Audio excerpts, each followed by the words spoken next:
সকাল সকাল চলে এসেছি ভ্যানটাকে নিয়ে বাস লোড করার জন্য। আজকে যাব মাকালতোর স্কুলে 1 জানুয়ারি একটা রক্তদান শিবির আছে তার প্যান্ডেলের জন্য। তো দেখতেই পাচ্ছ আমাদের যে বাসগুলো আছে সব একে একে ভ্যানে লোড করে নিচ্ছি, এবং ভ্যানে লোড করে নেওয়ার পর আমার অ্যাসিস্ট্যান্টটাকে নিয়ে চলে যাব ঘাট পার মারার জন্য।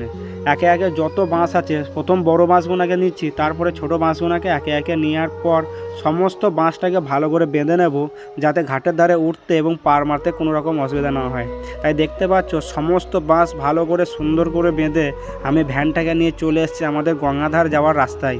এই 3 মাস ঘাটে পার মারার জন্য আমাদের একটু বেশিই কষ্ট হয়, কেননা যেহেতু এখন শীতকাল, তার জন্য অনেক রকমের গাড়ি আসে, যেমন গুড়ের গাড়ি বা খড়ের গাড়ি এখন আমাদের ঘাট দিয়ে পার মারছে।